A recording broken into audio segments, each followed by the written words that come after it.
মানুষ এখন নির্বাচনের মাধ্যমে মুক্তি চায়। আপনি দেশের মানুষ সবগুলো তাদের সিদ্ধান্ত স্থগিত। কেন স্থগিত হলো? আমরা নির্বাচনের পরে হবে, এটা বিনিয়োগ হোক, ব্যবসা বাণিজ্য হোক, মানুষের পারিবারিক সিদ্ধান্ত পর্যন্ত আমি জানি ভাই নির্বাচনটা হয়ে যাক, তারপর আমরা এগুলো করব। সব কিছু স্থগিত, স্থবির। একটা দেশ কি এইভাবে চলতে পারে? এরপরে যারা বাধাগ্রস্ত করতে চায় নির্বাচনকে, যারা বিলম্বিত করতে চায়, তারা কি গণতন্ত্রের পক্ষের মানুষ?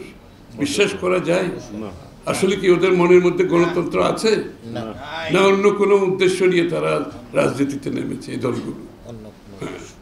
গণতন্ত্রের কথা বলি, গণতন্ত্র শুধুমাত্র নির্বাচন আর ভোট না। গণতন্ত্র হচ্ছে গণতান্ত্রিকভাবে নির্বাচিত সংসদ, সরকার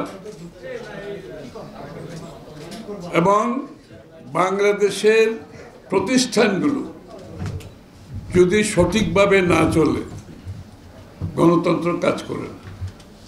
গণতন্ত্র কাজ করার জন্য যে প্রতিষ্ঠানগুলো আছে, এই প্রতিষ্ঠানগুলো যদি স্বচ্ছতার সাথে, যোগ্যতার সাথে চালাতে না পারে এবং সঠিক লোকজন পরিচালনা করতে না পারে, গণতন্ত্র কিন্তু কাজ করে না। এই জন্য আজকের নতুন বাংলাদেশের আমাদের যে ভাবনা, চিন্তা, আকাঙ্ক্ষা, এটাকে যদি বাস্তবায়ন করতে হয়, তাহলে বাংলাদেশের গণতান্ত্রিক প্রতিষ্ঠানগুলোকে আমরা সুচারুরূপে সংগঠিত করে স্বচ্ছতার সাথে, যোগ্যতার সাথে পরিচালনা করতে হবে।